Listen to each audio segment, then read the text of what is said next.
നമസ്കാരം. B plus education ചാനലിന്റെ അടുത്തൊരു എപ്പിസോഡിലേക്ക് സ്വാഗതം.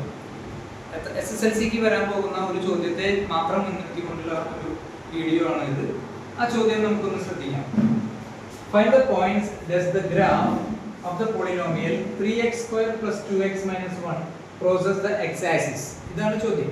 അതായത് x അക്ഷത്തിനെ ഖണ്ഡിക്കുന്ന ഒരു ബഹുപദമായിട്ടുള്ള 3x square plus 2x minus 1 എന്നുള്ളതിന്റെ രണ്ട് ബിന്ദുക്കൾ കണ്ടെത്തുക എന്നുള്ളതാണ്. യഥാർത്ഥത്തിൽ ഇത് രണ്ട് പാഠങ്ങളെ ക്ലബ് ചെയ്തുകൊണ്ടുള്ള ഒരു ചോദ്യമായതുകൊണ്ടാണ് ഞാൻ ഇത് വിലയിരുത്തി പറയുന്നത്. നമുക്ക് നോക്കാം. ഇത് ഒരു സെക്കൻഡ് പോളിനോമിയൽ ആയതുകൊണ്ട് നിങ്ങൾക്ക് ഇങ്ങനെ എഴുതി നോക്കാം. 3x square plus 2x minus 1 is equal to 0 എന്നുള്ളത് ആണ് ഒരു ബഹുപദം. ഇതിനെ നമുക്ക് സോൾവ് ചെയ്യാനുള്ള നമ്മുടെ സമവാക്യം നമ്മൾ പരിചിതമായിട്ടുള്ള സമവാക്യം ax square plus bx plus c is equal to 0 എന്ന് പറഞ്ഞ സമവാക്യവുമായി ബന്ധപ്പെടുത്തുക. അതിൽ a ക്ക് തുല്യമാണ് 3, b ക്ക് തുല്യമാണ് 2, മൈനസ് b ക്ക് തുല്യമാണ് -2, c ക്ക് തുല്യമാണ് -1.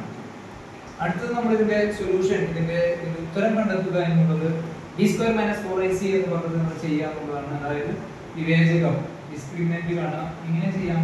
b സ്ക്വയർ എന്നുള്ളത് 2 സ്ക്വയർ - 4 * 3 * -1 that is 4 + 12 അതായത് 16. അപ്പോൾ √b സ്ക്വയർ - 4ac എന്നുള്ളതാണ് അടുത്തത്. അത് 16ന്റെ റൂട്ട് എന്ന് പറയുന്നത് +or-4. ഇതിന്റെ സൊല്യൂഷൻ നമ്മൾ പഠിച്ചതാണ് x = -b +or-√b² - 4ac/2a എന്ന സമവാക്യം ഉപയോഗിക്കാം.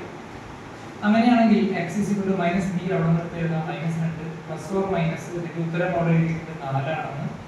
2a എന്നുള്ളത് 2 * a എന്നാണ് ആൻസർ വരും.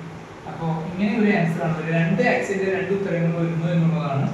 ആദ്യം നമുക്ക് പ്ലസ് ചെയ്യുമ്പോൾ നോക്കാം. 2 - 2 + 4 / 6.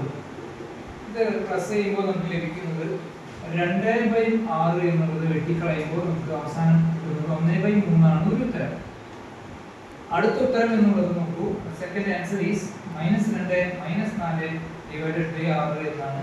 എങ്ങനെ വരുന്നത് വെച്ചാൽ -6 / 6 വെട്ടിക്കളയുമ്പോൾ നമുക്ക് ഉത്തരം വരുന്നത് -1.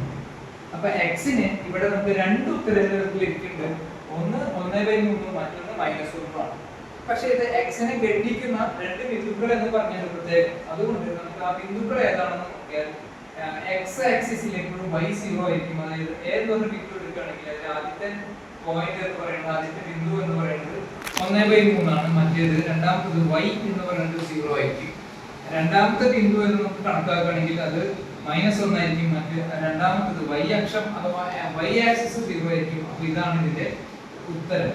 അപ്പോൾ ഇതിലൊരു പ്രത്യേകത എന്താണെന്ന് വെച്ചാൽ നമുക്ക് രണ്ട് പാഠങ്ങളെ ക്ലബ് ചെയ്തുകൊണ്ടാണ് കോർഡിനേറ്റ്സ് അഥവാ സൂചക സംഖ്യകളുടെ ഒരു ആശയവും വന്നു, ഒപ്പം തന്നെ പോളിനോമിയലിന്റെ ഒരു ആശയവും വന്നു എന്നുള്ളത് കൊണ്ട് ഈ ചോദ്യം, ഇത്തരത്തിലുള്ള ചോദ്യങ്ങളെ നമ്മൾ പ്രതീക്ഷിക്കാവുന്നതാണ്. ഞാൻ നിങ്ങൾക്കൊരു ഡെമോ എന്ന നിലയിൽ ഇത് പറഞ്ഞിരുന്നതാണ്. ഇത് നമുക്ക് വരും ഇതേ മോഡൽ വന്നെന്ന് എഴുതുന്നു വിചാരിക്കുന്നു, വിശ്വസിക്കുന്നു. നന്ദി, നമസ്കാരം. ചാനൽ കാണുക, സബ്സ്ക്രൈബ് ചെയ്യുക. ബൈ.